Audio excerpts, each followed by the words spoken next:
Okay, we're gonna get into it because we could probably talk for like 7 hours. Neither of us have the time for that because we have many other things to do. But We're busy women. we're busy women helping busy women. But Mhm. can you just give us kind of your background, all of those things for our listeners? So, Dr. Camilla Moore, I'm a chiropractor by trade. I sold my practice a few years ago, went to work for a big hospital organization, started the department there, and then had always been doing some mindfulness-based meditation for my own just personal use, but then really started to get burnt out in my job and wanted to kind of spread my wings and see what else there was. That's when I got my board certification in lifestyle medicine. And one of the foundations of lifestyle medicine is stress management. And so I really fell into the SMART program, stress management and resiliency training program that I teach online.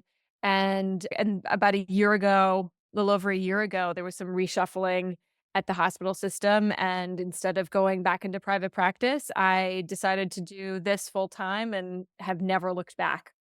I teach the program online. It's on demand because we are talking about busy people, so we need it accessible.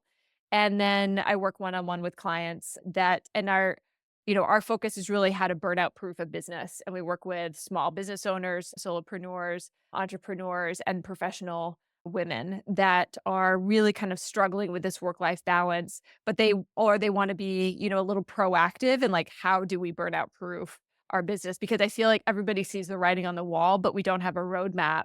And so that's one of the things that we work on one-on-one. And it's been wonderful. Well, first of all, you have a very similar story to a lot of us, including me, of like, hey, I had this fork in the road and I just said I'm going all in on being a I business love it. owner. But being a business owner is not always easy, you know? It's there are peaks and valleys. And by the way, in any job there are peaks and valleys, but I think it's especially important. Have you seen, I mean, this feels obvious to me because I have seen it in myself and others, but like big changes since the pandemic in people's ability to just handle things and all of that. It's been interesting because our experience personally of the pandemic was also, because I was in healthcare and we kept our office open. I was also pregnant during the Oh my pandemic gosh. and had a pandemic baby, yes, in June of 2020. And so I witnessed because I was also taking care of a lot of the healthcare workers that were so stressed out and so exhausted and so burnt out. And then, but also kind of going through it myself. And one of the things I was actually thinking about this today, and it's funny you mentioned it. I was thinking about like how in particular, like with women, like how the pandemic has shaped all of our work-life balance and what that means. And there are a lot of women like me, like part of the reason why I decided to commit was because I wanted flexibility, being a working parent, being, the daughter of parents that are getting older. And I wanted the flexibility of not having to go into an office every day and have that business dependent just on me showing up that day. And also to have other employees that were reliant on me to show up that day. But, there was this study that came out earlier this year in the journal Work where it looked at specifically women in middle age and why we were so burnt out. And they narrowed it down to three factors. One, that women tend to be in a higher turnover profession and anyway, like their jobs, their positions tend to have a little bit more chaotic nature in general. Two, we're kind of like the sandwich generation where, like, we might be caring for our own kids, but also caring for our parents, where we have, we're really the middle of 2 generations that need some caregiving and attention. But the third was so interesting to see, like, in print, was that we have economically evolved so that women are super powerful in the workplace, but societally, we still have very gender specific roles of carrying the household load, of carrying the child care and the, parents caregiving as well. Like most of that falls on women. So, we see this, but in since the pandemic, there has been a lot of the shift for women wanting to work from home because, like, it's just so much easier. Yeah. But at the same time, it doesn't really help that balance because, we're in it. Like, we're home, there's dishes to be done, there is laundry to be done, there is grocery shopping to be done. And if we default to those traditional roles, then we're doing all of it. Yes. And I think, the pandemic is really, I don't think we're out of it, but I still feel like the cards have still been tossed up in the air and not the companies don't really know where everything's at. I mean, you're seeing like big companies like Amazon, they're mandating everybody goes back to the office now, and they've gradually phased that in, right? Like last year, it was just like 3 or 4 days, like a hybrid. But, you know, I think that women have such power in the workforce that I think those that are employees and being employed are going to do what, you and I did eventually and just say, "I'm so capable of doing something better on my own, and what's the downside?" Well, that unseen labor or I know that there's a phrase for it that I'm probably missing, but that emotional home labor kind of thing. I'm obsessed with this topic, and I Uh-huh. had someone on the podcast who's a fair play deck expert. She does all Wow. the fair play stuff, and we talked about this a lot because there are just almost every woman I know, even if you have a wonderful, like, very good partner, it just so much of the life stuff ends up on the mom or the woman or the wife or, Mhm. whatever, and it's really, really hard to balance all those things. Well, and in like, in a heterosexual couple with, the man like the husband going to work, like part of that infrastructure is like his job, like my husband's job. And yes, I married the good guy. Like I married the nice guy. I Like did too. 10 out of 10, highly recommend. But his job still has expectations of him showing up and being there, and we see this in the difference of just maternity leave and paternity leave. Like Yes, paternity leave right now is like, crazy to think about in certain generations, but in millennial generations, like we have family members that are in millennial generation, like they both took time off, yep, like it's shifting a little bit, but part of why it's difficult for these later generations to do that is because the expectation of both gender roles are still very much founded in traditional roles. for sure. I'm glad you said that too, because I tend to selfishly think of the woman's side, but there are right now some very really, really great men in a heterosexual couple who one of them, a guy that I know that's I would consider pretty progressive about his views, who was like, "Oh, this guy I work with is taking paternity leave for 3 months. Like, I can't believe he's leaving for that long." Like, he was really complaining about it, and I was like, "Ooh, what?" Like, honestly, like, I'm Mhm. glad that he's taking paternity, but there is still like there are a lot of those gender roles that are still out there, but yeah, it's all interesting.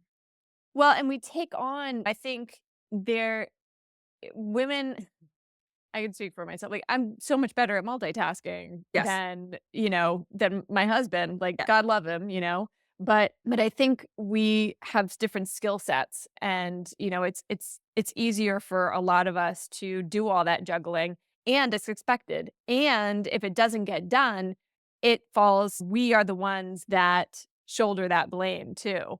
And I think the term it's invisible, the invisible load. It's the mental load yes, that women are carrying, and yeah, I mean, and having throwing a child in the mix just highlights everything. yeah.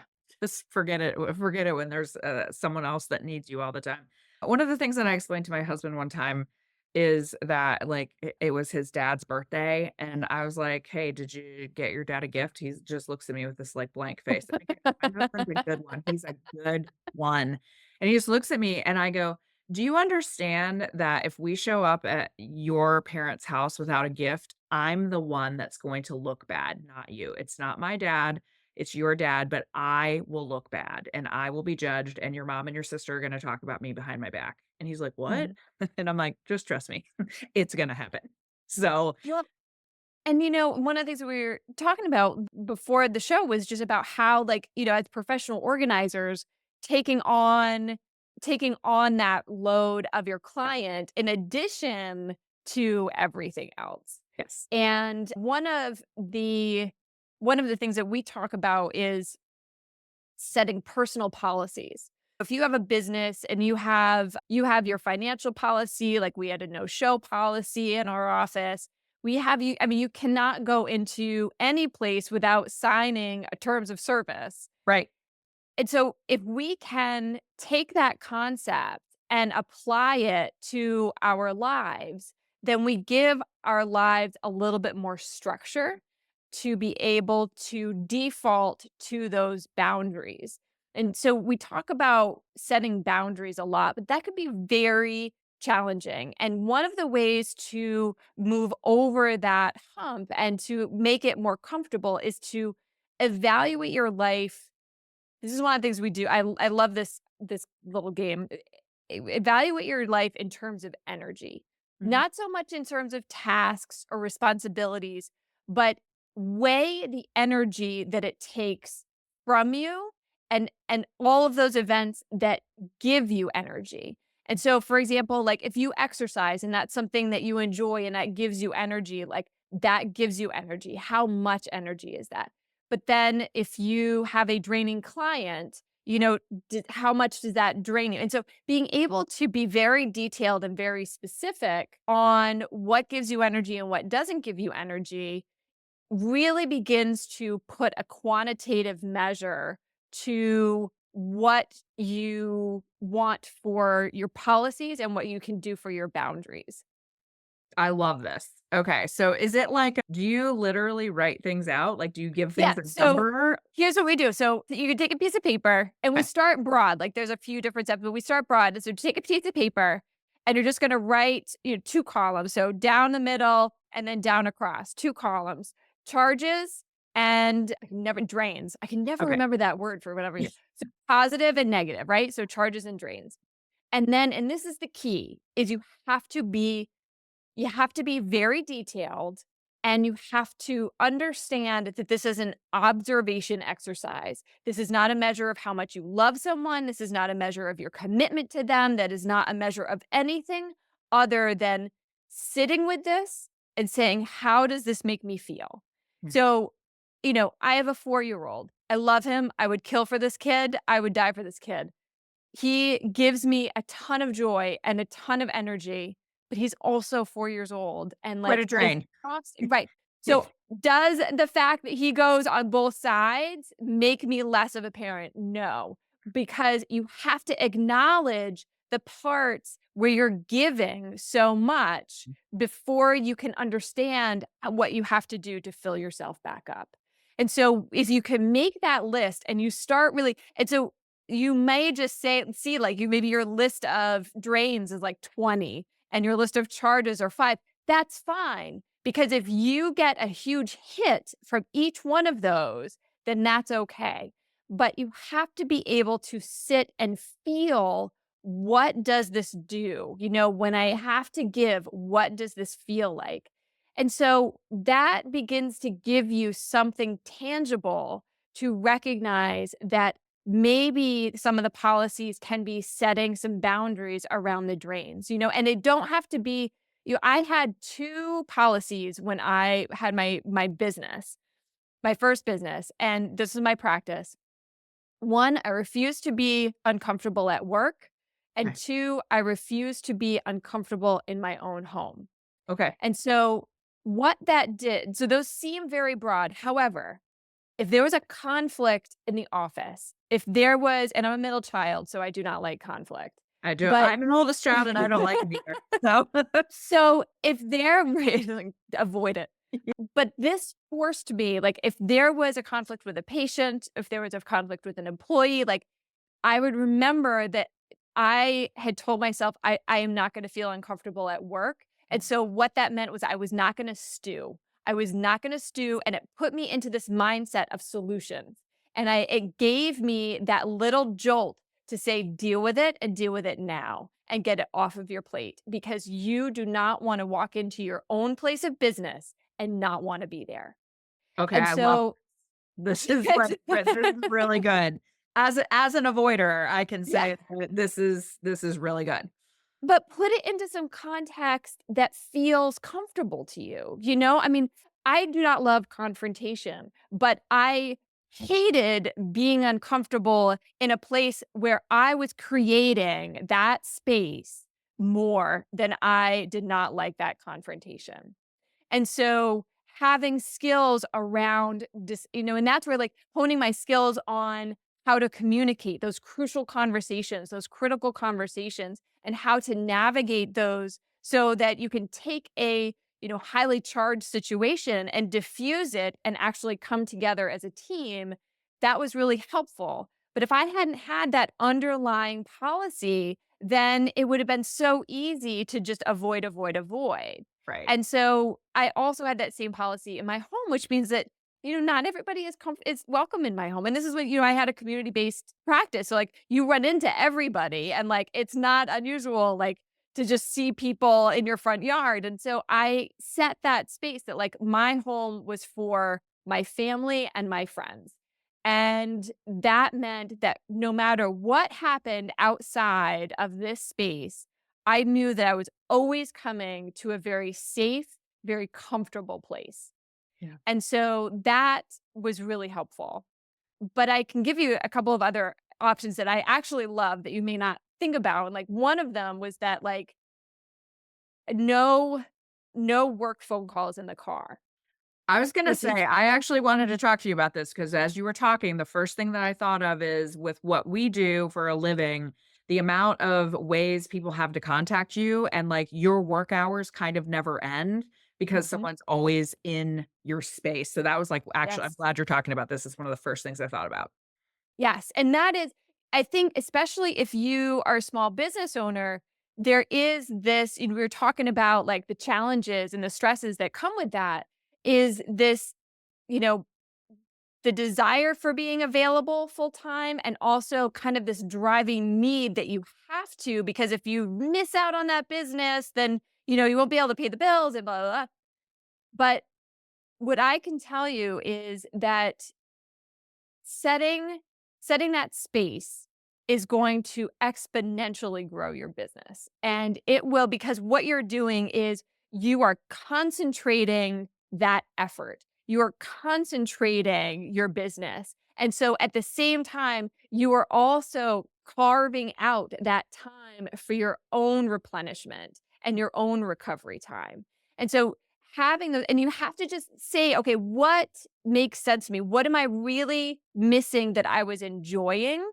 And so, for example, I love podcasts. So in the car, I listen to podcasts or I talk to my family, but there are no work phone calls in the car. And so that sets that space again for that's on my terms.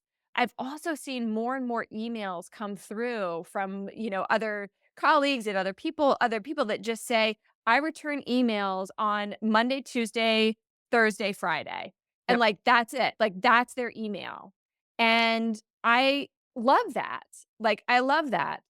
One of the things that I have found is that in business, happiness equals is when reality exceeds the expectations. Mhm. So, when you can set the expectations of communication with your clients, then if you stay within those expectations that you have set that work for you, Mhm. then you're winning. If you decide to go outside of those, then you're exceeding their expectations already.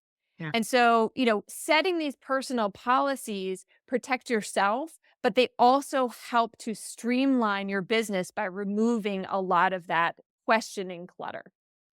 I think we have a lot of all of us, including myself, operate so much in business out of fear, and we can call it fear or FOMO, or there are probably a lot of names for it. But I Mhm, just think mhm. about what you're saying is, oh my gosh, if I don't work on my business 24 hours a Yeah, day, my business is going to implode. No, your business actually might be better if you say at 5 o'clock, my computer gets shut down, or I don't return client texts at 9 o'clock at night. And I actually had a client yesterday who sent me a text and she flat out said, "I really appreciated this." It was like 8 at night and she goes, "I do not expect a response. I'm just sending this while I'm thinking about it."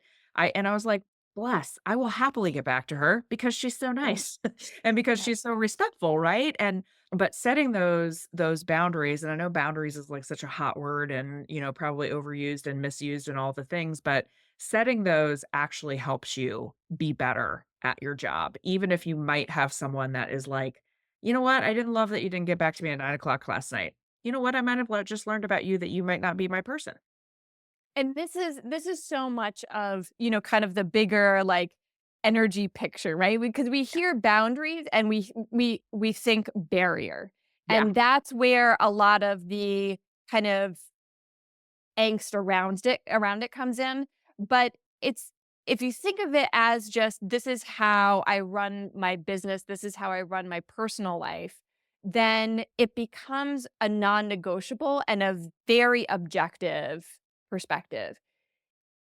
If and this is, again, like, words of wisdom, if you focus on the money in your business, it's always going to be about the money. Yeah. If you and you're never gonna have enough. I can tell you, you'll never have enough. But if you are able to let go of that piece of it and trust in your service and trust that you are going to provide an exceptional service in an exceptional way to people, you will never have to worry about money. Yeah. And that is one of the truths. And like what you're saying is like what this does in a big picture is by saying these are the parameters in which I'm going to work, you will create a business in which people will embrace that. And my dad's a physical therapist. He's been practicing for, I mean, 50 something years now. And he always said people will come to you because of you, and they won't come to you because of you. Yes. And that's exactly it. You want to create you're not trying to be you cannot be all things to all people. That is a true statement. So by being who you are and being true to what you need and to being true to what you want to do, you will invite people in that want that too. And you will detract people that will not. And they'll come in, they'll try to come in, but they will leave very quickly. And you don't want those people because when You you don't like want them. when I go back to I love it's so simple, but it's so smart. Like when you talked about the charges and the drains, it's just like a phone. All of us know what drains our phone down and all of us knows how long it we all know how long it takes to recharge our phone. If you think about you as a human being as that phone battery and are I think also really brutally honest with yourself about what actually charges and Mhm. drains, like, setting those boundaries and by the way, if you don't like the word boundary, pick a different word, but Right. setting those parameters for yourself is just, again, a way to say, "I'm actually doing something really good for myself and the people that I serve happily, because I want to continue to serve them happily." Yes, and that like, you're in this for the long haul, this is a Yes. marathon, and when I work with people where they've actually, like and I've been through all of this myself, I understand what this feels like, but when they are really struggling, one of the things that we do is we say, "Okay, now I want you to look back for those charges," because a lot of times you've gotten to this point and you've lost so much of yourself along the way that where you are now, it's unrecognizable. We wear all of these different hats. And sometimes the one that says Camilla, or Melissa has just gotten so tiny that it doesn't even seem to fit anymore. And so, what we do is we have to get to the core of who you are and what makes you tick. And so we look back on, the past 20, 30 years, whatever, and we say, "Okay, what did you used to do that made you really feel great, that you could do forever?" Did you used to paint? Did you used to exercise? Did you used to sit and read a book? What was it that you really loved doing that you have had to lose along the way that really you loved about yourself? Because those are the things, right? Those are the things that when you've gotten to this point and you feel like you've lost who you are because you're wearing all of these things. We have to say, okay, what was it that really helped fill you up? And then being able to incorporate those things back in that made you feel you, that helps to build those charges back up. But along the way, you probably have lost a lot of them. I was gonna say, I was actually gonna joke, except for I realized it probably isn't even really a joke. I'm like, "What if you don't even know what those things are?" Because I mean, that's real too. I think that we've lost some of those things that of like, what is it that legitimately lit me up and I was so excited about, and what does that even look like anymore? And you might have to dig pretty deep to start thinking about some of those things. And that doesn't mean that you're gonna be doing that exact same thing, right? Sure, Because it's too easy to say, "Well, I don't live in the mountains anymore, I can't go hiking." Okay, that's fine, but what's the essence of it? sure. What was the essence of that, you know? And for me, it was gardening. Like, we had a certified organic farm growing up just for funsies, and but that was so much of my childhood, and at the time, I was like, "Oh, God, weeding again." So much But work. Yeah. so much work. But as an adult, like, to be able to have that time outside, like, in nature, growing your own food, like, has such a deeper meaning to me now, and, like, it's so much of what I just love to do. As you see the dead plant behind me. Yeah, no, it's Um that's great. I appreciate that because as someone who does not have a green thumb, but this is actually I'm glad we're talking about this too, because when I think about, what's the, kind of what's the connection between how we prevent burnout and other things in ourselves as business owners, but also how do we help our clients? I could just think right now, just as you started to say that, I'm like, I can catalog a bunch of clients that I just thought about off the top of my head that as we're going through their things, will say like, "Oh, wow, these knitting needles have 7 inches of dust on them. Did you ever learn how to knit? Oh, yes, I used to knit all the time, but I haven't done it in years. I have, and that's maybe a silly example, but it's all sorts of things. It's Yeah. hobbies people used to have or things people used to like to do, and they just don't do that anymore, and then they're Mhm. crushed by the stuff that they've all kept, the whole thing. There are lots of those examples that we see all around us. Mhm. That may just be It may be because that was just, a moment in time for Sure. them, but it also may be something meaningful. Yeah. And until you sit down and explore it, then you don't really know. But the whole point here is prevention, right? So, like, we don't want to get to that point. We want to be able to have that balance throughout our whole careers and our whole business. That's what we're looking for. And these are the things that we look at, along with all the healthy stuff, like eating well and sleeping and, those types of things, which are very important. It's a challenge, but I think it getting to the point where you trust what you're doing and you trust yourself, that's going to be enough. And then trusting that you are going to have whatever it is that you need. You're going to get it. And you're working too hard and it will happen. But you have to protect yourself in order to have the future. Do you have in the work that you do and in the people that you work with, do you have Mhm. kind of a hierarchy of, it's physical first, it's emotional? Like, do you have anything where you just go kind of like, these are the non-negotiables, and then these are the things that we want you to do after that? Yeah. So this goes along with my board certifications in lifestyle medicine. And so lifestyle medicine has 6 pillars of health. That's what we start with. And stress management being one of them. But the other is nutrition, exercise, sleep, limiting things like alcohol, Mhm. and then being together, like Okay. relationships, those things. And so as we go through, like, we talk about all 6 of these things because from the research, we know that these are the things that help build us to be the healthiest being that we can be. And that helps support, our stress response. And, our stress response is really supposed to be a short-term thing. And there's three terms that are often used interchangeably that it might be helpful to just break down so that we understand what people are saying. And there's stress, there's chronic stress, and there's burnout. Yeah, let's talk So about it. so stress is a short-term thing, right? It is you see the lion, it comes in, you say, "Oh my goodness," and you run away and that's it, and then you recover. Or, in a much more 2024, like, you're driving down the interstate, someone cuts you off, you white knuckle it, but they keep going and then you calm down and you're okay, right? So during that stress response, our body starts getting ready to go. So we have glucose mobilization. So we have sugar going to our muscles. We have increased heart rate. We have increased breathing rate. We have, this focus in our cognition, like we are ready to go.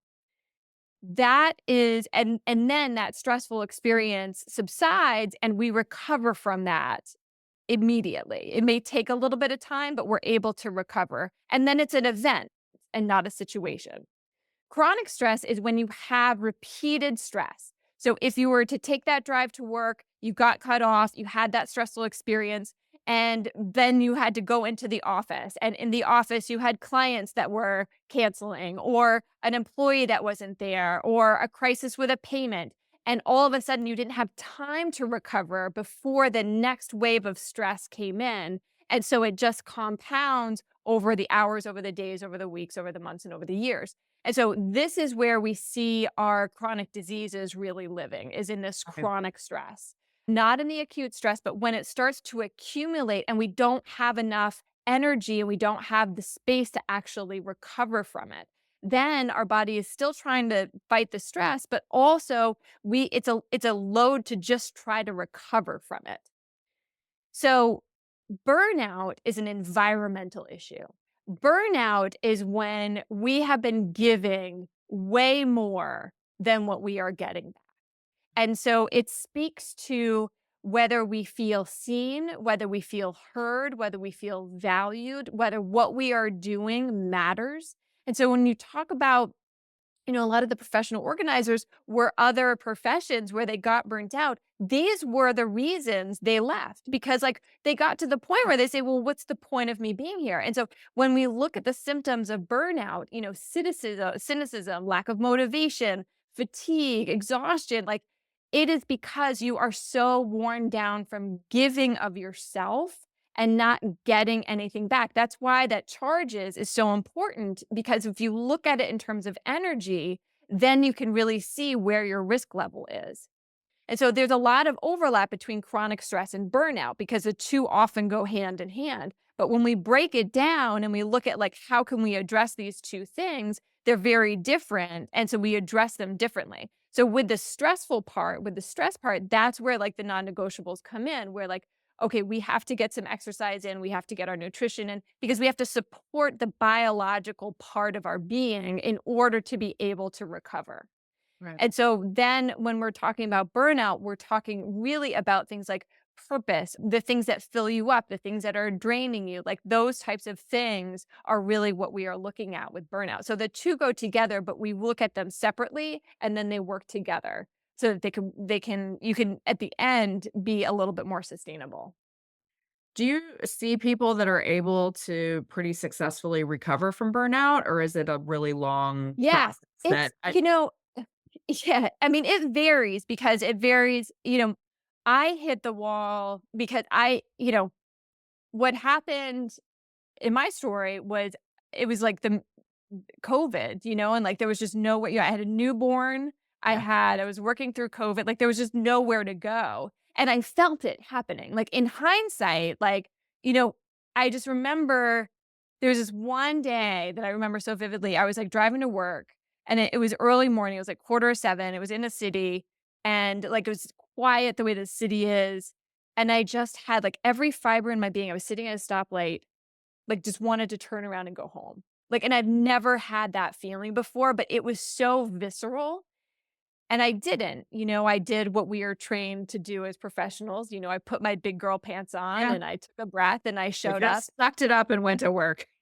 But I remember, like, that piece I just remember feeling, like, a little piece of myself get lost that day, and, like, once that started to happen, it just got easier and easier for that to happen over and over again, and until one day, like, I literally couldn't get out of bed. Yeah. And so, it really matters, like, how long you have been in this, but there's a physiological recovery time because you also have, like, this chronic stress component typically, but then there is the figuring out of, like, well, what do I want to do, and what am I going to do? If, like, this is a situation and environment that isn't very good for me, what is? And so that can take some time, but it can take a while to recover because it can take a while to get there because especially women tend to just keep going and going and going and Yeah. going. Yeah. And that's where, until you crash or you realize, like, I don't even know who I am anymore. I don't even know what I want to do anymore. And you reach this kind of emotional crossroads too. Yeah. Well, I think that we're doing a much better job now in the last, we'll call it decade or whatever. You probably have actual scientific information about how long it's been, but talking about mental health and talking about, when I think about clients I work with, people are very open now to say, I have depression, I have anxiety, I have ADHD, I have like we're not worried about that anymore. I was telling someone the other day, I'm like, oh my gosh, I upped my Lexapro dosage. Like, I It's I so don't much mind better. talking about that, right? Because Yep. these are just actual things, right? I would take a ibuprofen if I had a headache, right? So, but we are getting a lot better about talking about these things, and burnout is one that, we might not talk about as much because I think people are just like, "Oh, well, I'm just tired or I'm stressed or whatever," but that chronic stuff really starts to weigh on your body, and none of us are getting younger. No, and, there's also this shift and that brings up a big point too about mental health in general and where therapy plays a huge role in this Yes. because a lot of times we have just been going and going and going, and we haven't really understood the deep intention behind it. And so looking at that with a therapist is super important to understand what makes us tick, for better or worse, what has made us tick. And when we go through, one of the exercises we do in the SMART program is we do it's called the root fear exercise, right? Mm. And so what you're really under every stress is a fear. And so what we want to do, right? Because stress response is a protective mechanism. Like it is a survival. We got this far because we had it. And it will always be our default. But understanding what are you afraid of that you are protecting is really, really important. And that can sometimes that is just, as easy as going through this and sitting with it. And that's where mindfulness and meditation can come in because it gives us an environment where we can be curious about these things rather than being judgmental about them with ourselves. And this is where we bring in self compassion and empathy and those types of things. But if you never had that as a child, if you were never taught that, if that is foreign to you, then we're starting, at ground zero. And that means working with a therapist to really get to the root of that. And so those things go hand in hand. Yeah. Tell us a little bit about your program. So just like, because I just know everybody, almost everyone that I work with, including myself, really these are things that we struggle with, but Yeah. we maybe don't talk about quite as much. So tell us a little bit about what you do and how you do it. Gladly, thank you. Yeah, so I do 2 things. 1, I teach the SMART program online, and 2, I work one-on-one with clients. Yeah. And then I do workshops, like I do online workshops and local workshops and some consulting, but those are the 2 big things. And the SMART program stands for Stress Management Resiliency Training, and this was developed by the Benson Henry Mind Body Institute at Mass General and Harvard Medical School. And so the reason why I love this program is because it's actually been researched. Yes. And it has so I, we mean, I have I haven't heard evidence. of Harvard, but it's probably pretty good. It's okay. It's like all right. Um, but they, and I love the group of people at Benson Henry, like, they're just kind-hearted, good people. But the program was, it's traditionally 8 weeks, and you had to go through the cohorts. But what I did was I recorded the whole thing, I put it online, and then you can come in where you are. So if you miss a week, you can jump in the next week. And so it makes it very accessible for folks. But the videos are like 5 to 15 minutes. Like they're short, listen to them on your way to work. So it's very accessible. But what we teach is really all of the fundamentals. So what I say is like, if you don't know where to start, this is where you start Yeah. because it teaches you all the fundamentals of stress management and burnout in an evidence-based component. And so that and I love it. I could teach it forever. The one-on-one with clients is we do a lot of the SMART program, but it's much more tailored to what exactly that one person, right? It's the Yeah. benefit of just having one-on-one with people. But those are the 2. So the research that we have on SMART program is pretty amazing. They did, a clinical trial. They had 40% decrease in physical symptoms. So that means, like, had stress headaches, like, Sure. blood pressure went down, like, actual physiological symptoms. And then we had most people had about 30% less stress, Good 33% deal. less stress. Yeah, over just a few weeks. Like, that's not the ongoing. And so when you put that together with other research that we know about programs like this, the long-term effects, those effects actually continue to increase over time with the practice. So this is your jumping off point, and it's all remote. So Well, that's I what like we have. something that you said that I don't think we are, well, I mean, depending on how you look at it, we should talk about it too much or not enough, but evidence-based, these are things I think now, like, we live in such, I was joking the other day about, I was talking to someone about ADHD, the rise in Mhm. ADHD diagnoses, and I said either an actual diagnosis or a TikTok diagnosis.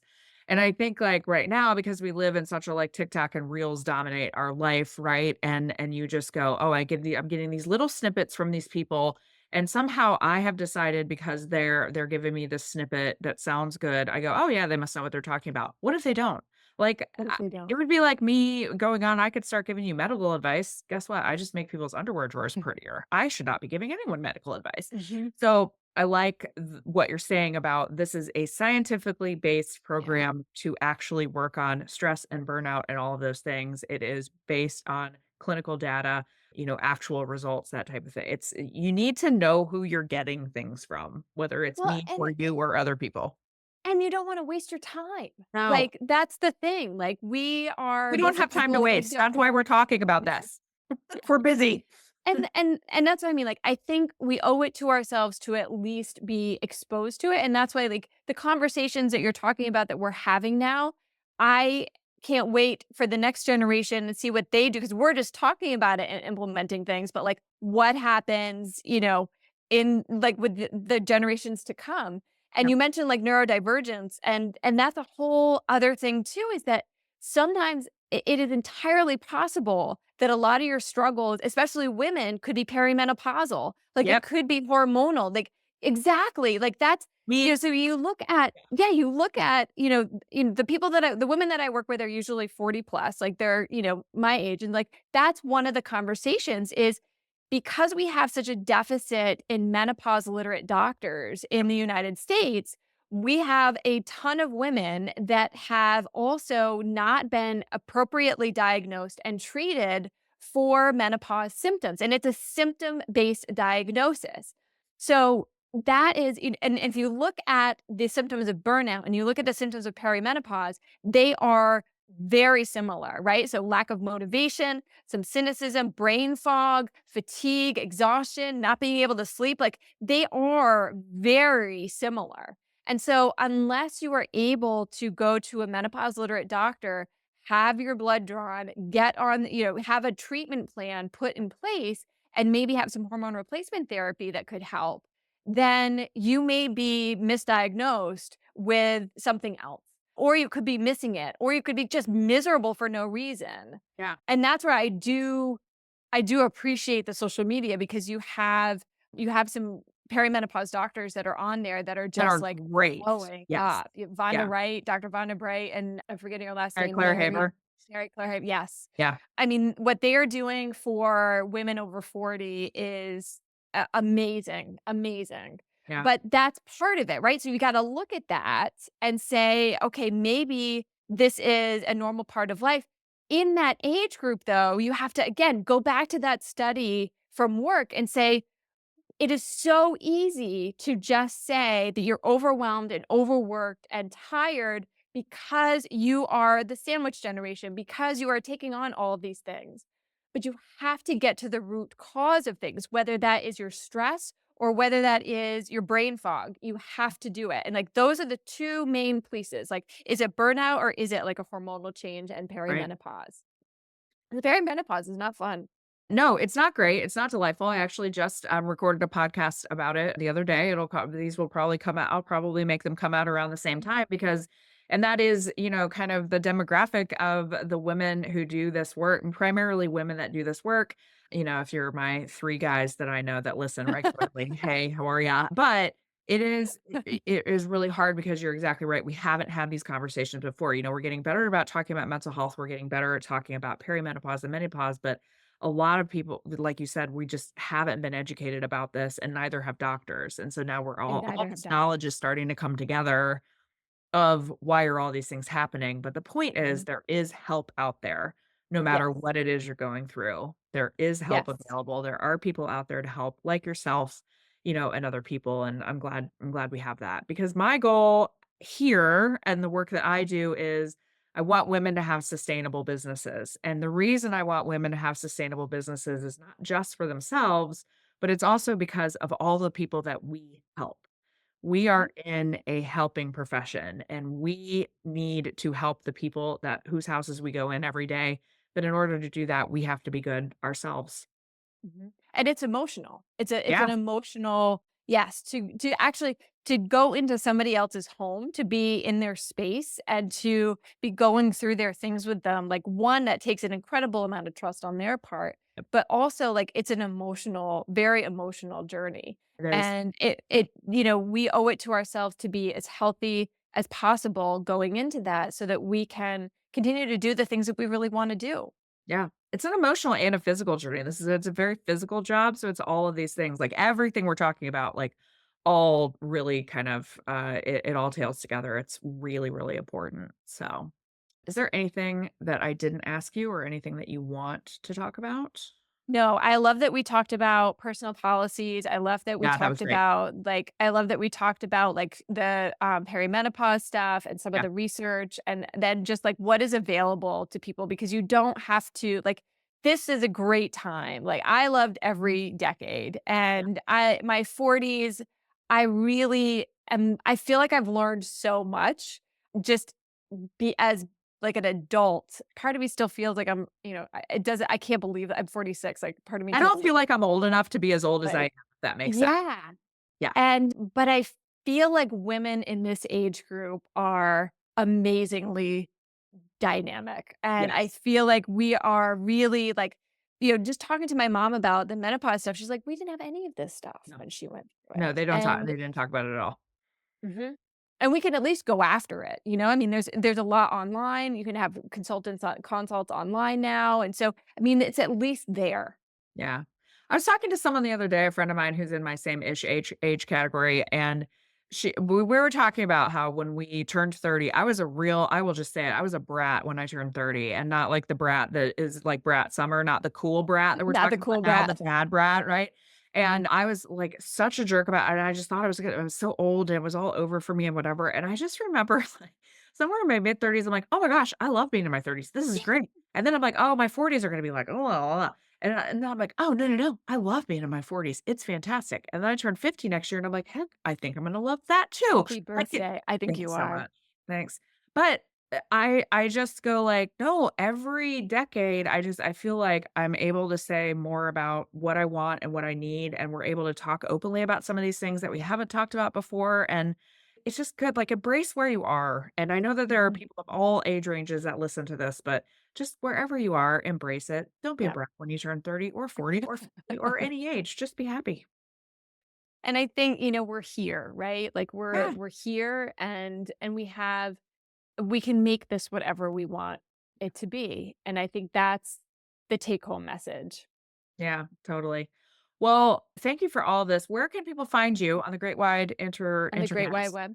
Yeah. So they can find me on Instagram. I'm active there. I post at least once a day. Oh, cool. And Dr. Camilla Moore of the handles, DrCamilla. You could find me there. You can also find me on LinkedIn. You just looked up my name and I'm there on LinkedIn. And that's the easiest way to get a hold of me. If you're interested in anything, just find me on Instagram, DM me, and we'll have a chat. And we will put all of this in the show notes as usual. I always like to plug, just scroll down from wherever you listen to this podcast, and there are voluminous notes that give you all the things that you need. So you Yes. just do a little click and you'll be right there. So, Well, thank you for helping guide us so that we can guide our clients and just have better lives. I appreciate it. Thank you so much for having me.